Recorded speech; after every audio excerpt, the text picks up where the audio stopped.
Hey there, Rich Kaiser with Reptiguys.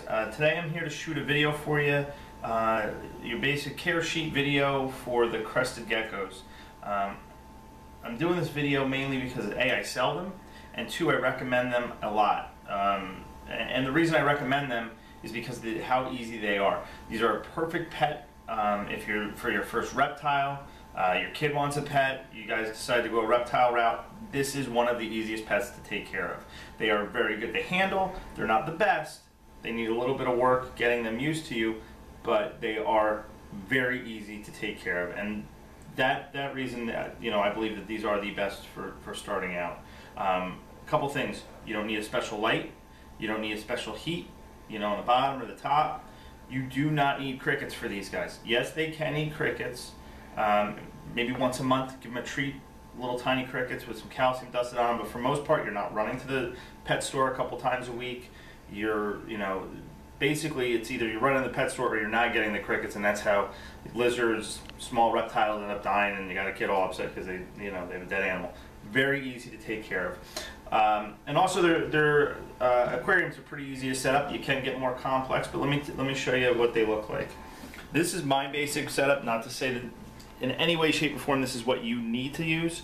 You could do a live vivarium where it's got dirt in it, you've got live plants. Set it up however you want. I breed these guys, so I have a ton of different enclosures, ton of different stuff to take care of. So this is what works for me. Basically, I use paper towels as substrate, and then I use suction cups to hold up plants from the dollar store. So I have different types of plants. I have bigger plants on the ground, just different things for them to hide in. When I mist them down with water, I want water to be able to stay on that. So you want to have a lot of plants, whether they're live or they're pet store or dollar store type plants.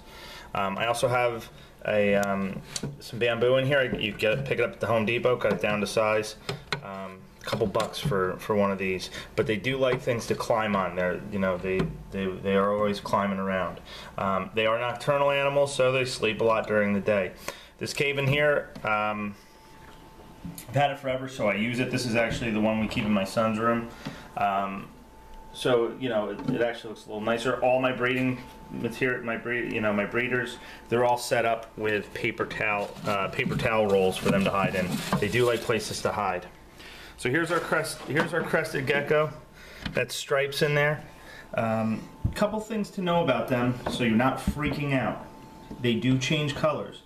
It's called fired up. It's called when they fire up. They get stressed out, they get excited, they change different colors. This guy can go from gray almost to black on the sides when he gets fired up. They have all different types of patterns and designs. This guy is called stripes because if you look, he has 2 pinstripes going down each side of his back. Other things, they're going to lick their eyeballs a lot. They're going to lick their face a lot. Nothing is wrong with them if they're licking their eyeballs. That's actually how they do it. That's what they're supposed to do. These guys do not have eyelids. So, you'll see their tongues out a lot. Nothing to worry about. Nothing is wrong. Another one, if you do catch it, it can be quite frightening, but it is perfectly normal. They eat their own shed. So, as they grow older, they shed their old skin. And with snakes and stuff, you see the shed left behind. These guys actually eat it. So if you see them biting their skin off, it's perfectly normal. It's perfectly healthy. The other thing is their tails. Their tails can fall off, and they will fall off. They do not regenerate and they do not grow.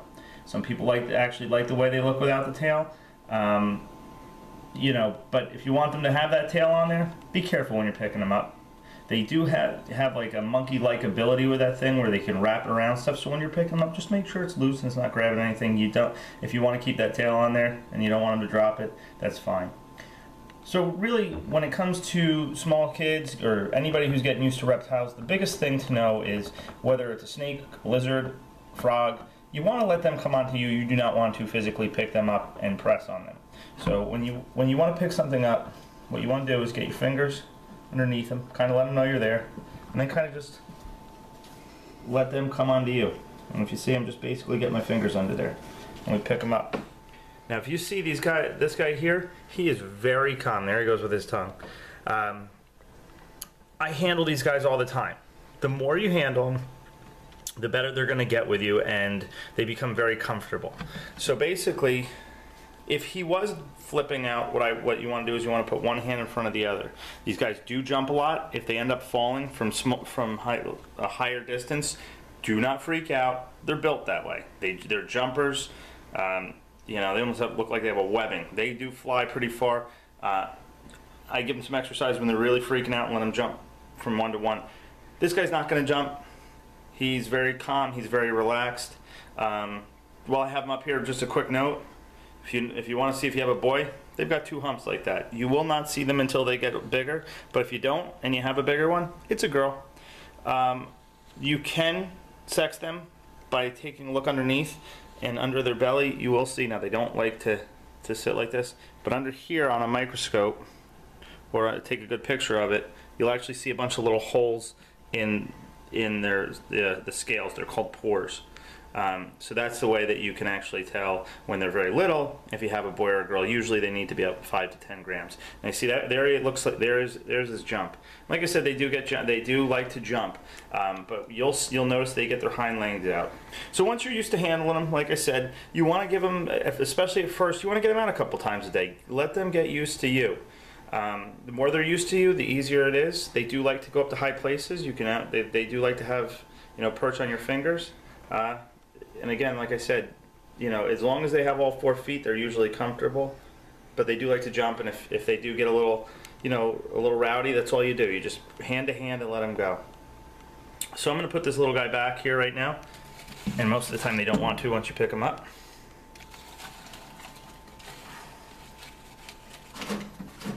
Put back some covering for him. And we will talk about how to care for these guys. Like I said, they are very easy. If you take a look right here, that's my water bowl for him. All that is, basically, I got a vitamin water here. It's a lid to that. You can go buy something fancy. I have so many of these guys, I've saved a ton of these, and all I do is day to day I throw them together. Here's their food. I highly recommend going with the Rapashi brand. It's Rapashi Superfoods. Basically, this is a pouch of like their powder diet. It has all the nutrients they need. It has everything that they're supposed to get. I will show you how to prepare it, because obviously you're going to need to do this. You can do this at 1 day at a time. I have a bunch of them, so I actually will go every other day you feed them, and once a day you mist them. But I will make, every other day I make a fresh batch. You can make a sizable batch if you have one little guy and that you can use throughout the week. It will last a week in the fridge. So basically what you want to do is take it's a 2-to-1 ratio. So you take one teaspoon. Now before we started, I measured out 2 teaspoons of water. And then you're just going to mix it up.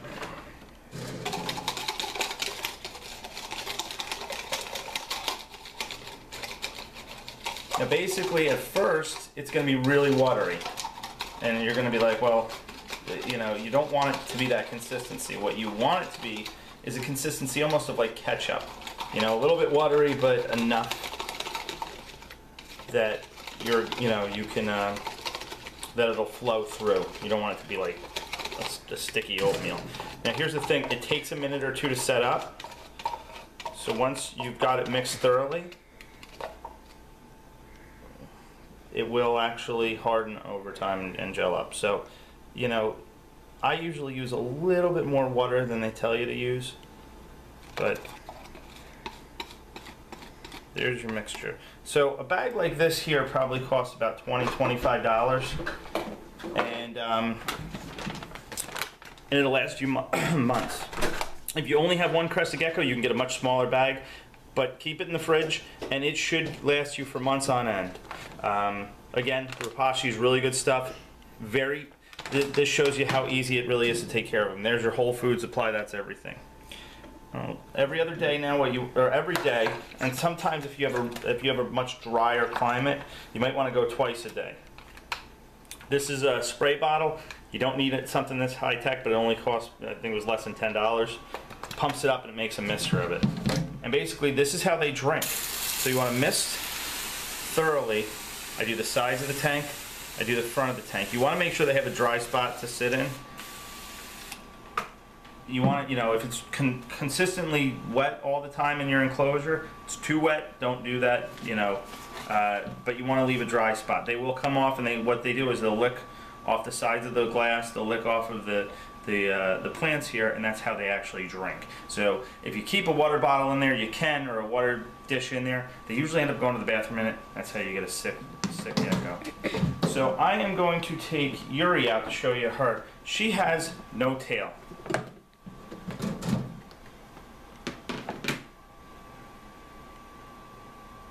This is what a gecko with no tail looks like. Again, my guys are really calm. Whoa! See? I told you they could jump real far. But my guys are really calm. They usually don't need to calm down. She's been cooped up, so maybe she's a little bit out of it. But this is a good example. You want to just make sure that you keep,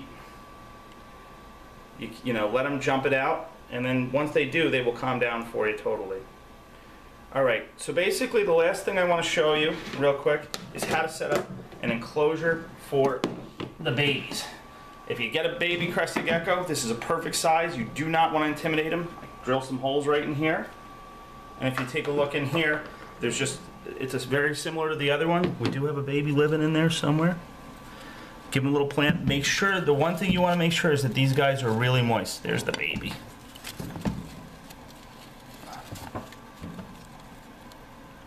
And this is really all you need. They can live in here for about 6 months, 7 months until they get a good size, and then you want to move them on. But this is your basic needs. Same thing: paper towel, a little bit of food. Spray them. These guys you want to spray down. Keep it really moist in there for them. Especially this one was hatched a couple days ago. So there it is. Your very basic setup and your very basic care sheet of the crested geckos. If you guys have any questions, obviously comment anytime. You can visit me on my Facebook page at ReptiGuys. But like I said, or if you have any other videos, you have any other questions, you want me to shoot something, explain a little bit more for you, I will. But you know what? Congratulations on your new gecko. Enjoy him and have fun. Thanks.